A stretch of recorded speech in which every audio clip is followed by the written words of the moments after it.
Hi. I wanted to make a very important statement today and want all concerned citizens to listen to it.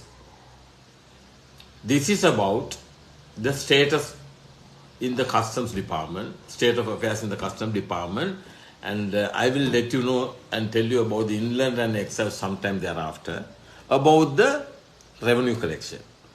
Today I had a discussion with the Auditor General as well about this. Right now, the total revenue collection from the government of, in the Department of Customs per annum is about 900 billions. I had recently I had a program with Sirasa, that is Newsnight. I said we can easily make it 1.8 trillions, okay, double. What happens there, nobody knows. We know right now our citizens can't afford a single meal a day. That's the situation here. Poverty is, beyond imaginable. What happens in the Department of Customs right now, they collect only, in most cases, about 30% of the revenue. Right? And the balance revenue that is evaded, it is being, shared between the importer and the custom officer. Custom officers get about 30%, and about 70 to 80% the importer gets. How this fraud is being conducted? They declare, for the custom purposes, the revenue collection purposes, the importer declare the actual market, expected to declare actual transaction value, whereas they declare false valuation. You know the BMW case alone, total loss of revenue in that case for this total, on the false valuation submitted to customers was about 16 billions of public funds. When the importer declare a false valuation, with the connivance of the custom officer, maybe 50% of the actual value, when he declare that, the importer pay only 50% of the revenue. The duty payable on the commodity. And if he declare only 30%, the government get only 30%. Very recently, the World Bank make an announcement, and it said that announcement says the customs, inland revenue and excise are equally corrupt, and the revenue collection seriously affected since there is no regulatory mechanism, which is absolutely true. These departments, the heads of the departments are puppets, they are doing nothing. For example, the Director General of Customs Nonis is worse than a bun, useless. Okay, this matter also was discussed today. What happens when thereafter, when the importer declare about 30% of the value, he get away from payment of about 70%, say about if the actual payment of duty is $100, he pay about $30. See the amount of revenue loss. How the people in a situation like this, where the entire nation suffer, how fair it is? The government should take a stand. Unfortunately, there is no rule of law in the country. We have a puppet president and the cabinet and the finance minister. Nothing happens. Director General, useless.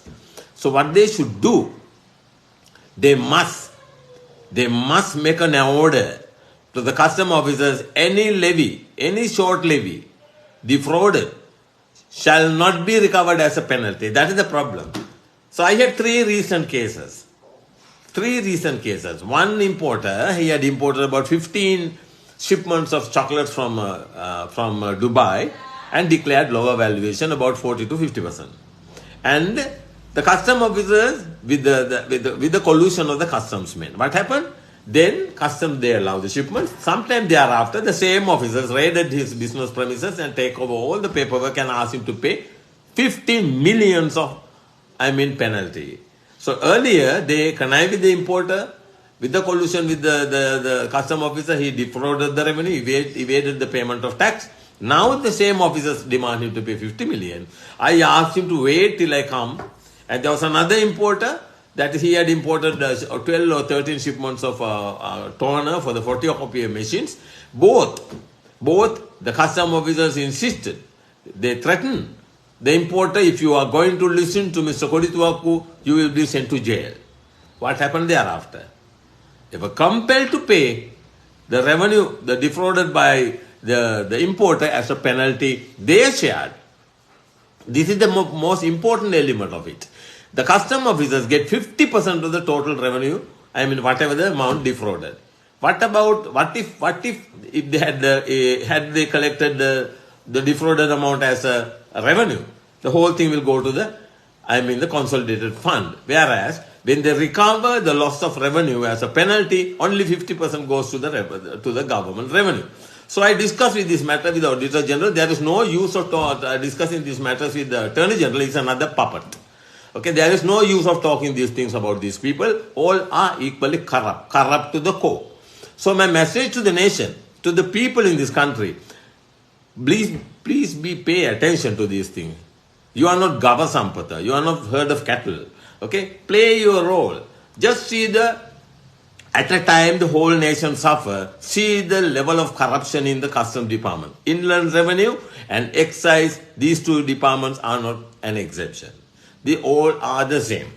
මම දෙක දැන් ඔබට සිංහලෙන් කියනවා මේක අහන්න ලෝක බැංකුව පැහැදිලිවම කිව්වා ලංකාවේ රේගුව ආදායම් බදු අය බදු දෙපාර්තමේන්තු තුන එකතැනක ආදායම් රැස් කිරීමේ නියාමනයක් නැහැ.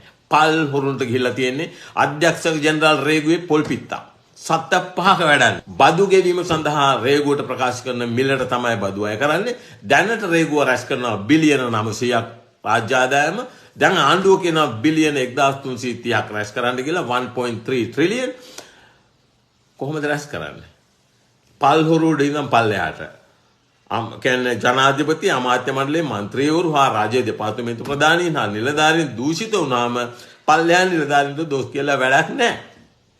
අද මේ සිද්ධිය සම්බන්ධයෙන් මම ඔඩිටර් ජෙනරල් ඩිපාර්ට්මන්ට් එකට කතා කළා. මම ඒ ගැන සම්පූර්ණ ඉන් ඩීටේල් කතා කළා. මොකද්ද කරන්න ඕන කියන එක. මෙන්න මේකයි වෙන දේ. ඔබට අද එක වේලක් කාලා ඉන්න බැරි තත්ත්වයටපත් වෙලා තියෙනවා. ඔබට වෙන රජයේ කාර්යාලයට ගියාම එහෙම නැත්නම් පෞද්ගලික අංශයේ කාර්යාලයට ගියාම සේවිකයෝ ඉන්නේ නිකන් මැරිච්ච මලකුණු වගේ. ඇයි ජීවත් වෙන්න බෑ. වේලක් කන්න බැරි තරමට මේ පල්හොරු ටික රට කෑවා. හරිද? මොකද්ද මෙතන වෙන්නේ?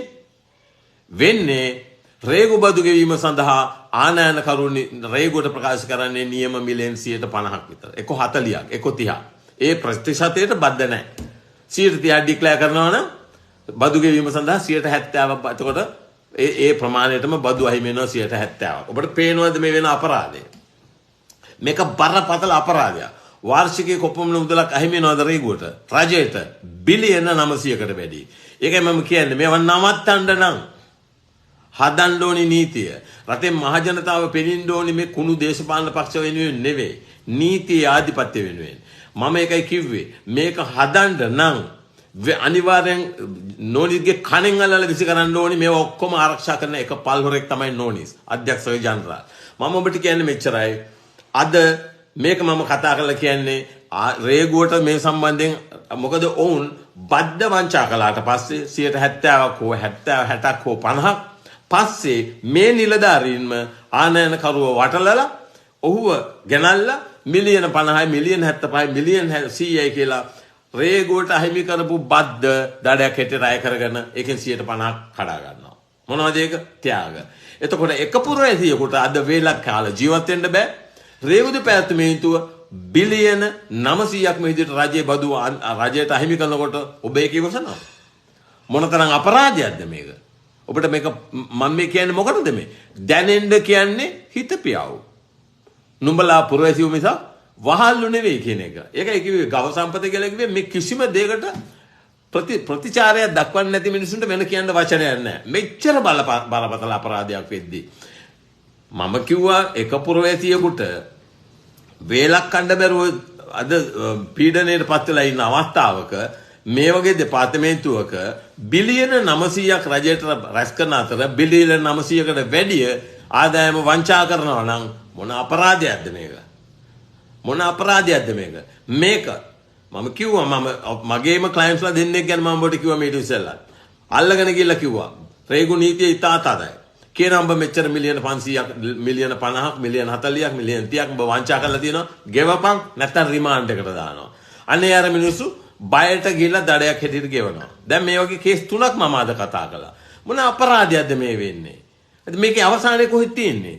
රටේ නීතියක් නැතුව මේ රටේ අඟලක්වත් යන්න බෑ කියන්නේ ඒකයි රටේ පුරවැසියන්ට. ඔබ පොඩ්ඩක් මේ ගැන අවධානය යොමු කරන්න.